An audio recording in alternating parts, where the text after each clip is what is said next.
அதோட பெரிய பியூட்டி என்ன தெரியுமா?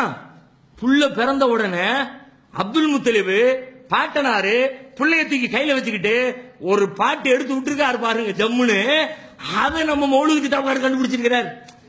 ரசூலுல்லாஹ் எழுதுனதே சொன்னதே என்ன சொன்னாங்க ஏது சொன்னாங்க 1008 ஆராய்ச்சி பண்ண வேண்டியது இருக்கிறது. 300 வருஷத்துக்கு முன்னாடி காயல்பட்டினத்தில் உட்கார்ந்து எழுதின மௌலூத் புக்கை எழுதினவரு ரசூலுல்லாவுக்கு முன்னாடி அப்துல்லாவுக்கு முன்னாடி பிறந்த அப்துல் முத்தலிபு ரசூலுல்லாஹ் பிறந்த நேரத்தில் பாடிய பாடலை எடுத்து போடுறார். அப்படி ஒரு ஹிகாயத்தில் எழுதுவாங்க.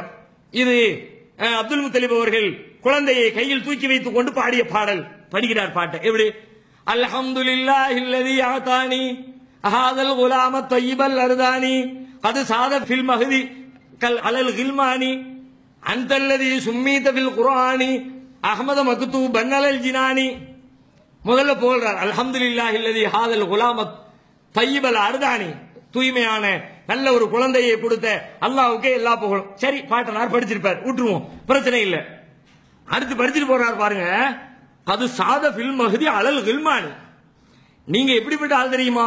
தொட்டில கிடக்கிற பொழுது சிறுவர்களுக்கெல்லாம் தலைவராக இருக்கிறீர்கள். உலகத்தில் பிறந்த சின்ன பிள்ளைங்களுக்கு எல்லாம் ரசூலுல்லாஹ் அந்த மாநாட்டை கூட்டினது யாரு?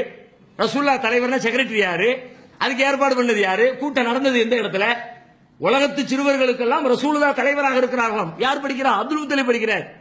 அப்துல் முத்தலிப் இஸ்லாத்தை ஏத்துக்கிட்டாரா? ரசூலுல்லாஹ் நபின்னு அவருக்கு தெரியுமா?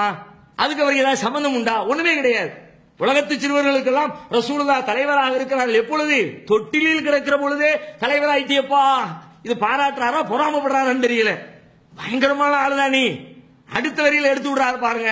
அன்தல்லதி சும்மீத ஃபில் குர்ஆனி அஹ்மத, குர்ஆனிலேயே உனக்கு அகமது என்று பெயர் சொல்லப்பட்டிருக்கிறதே. குர்ஆனே ரசூலுல்லாஹ் 40வது வயசுல தான் இறங்குது. புள்ள பிறந்த உடனே புள்ளையத்துக்கு கையில் வச்சுக்கிட்டு குர்ஆன்லயே அல்லாஹ் உனக்கு அகமதுன்னு பேர் வச்சு விட்டானப்பா. எவ்வளவு பெரிய பாக்கியம் தெரியுமா? இப்படி அதை எடுக்க ஆரம்பிச்சா அதனால தானே சுபஹான மௌலிது வச்சிருக்கான். மௌலிதுனாலே பிறப்பு தானே அர்த்தம். பிறப்பை மையமாக வைத்து கதைகளையும் கப்சாக்களையும் உருவாக்கப்பட்ட ஒரு புத்தகத்தை வைத்து அதிலிருந்து எடுக்கப்பட்ட கதைகளை மூல ஆதாரமாக கொண்டு தமிழகத்தில் ஏராளமான கதைகளை நபிகளாரின் பெயரில் கட்டிவிட்டிருக்கிறார்கள். இந்த கதைகளை நாம் ஏற்கக்கூடாது, நம்பக்கூடாது, மறுத்துவிட வேண்டும் என்பதை புரிந்து கொள்ள வேண்டும்.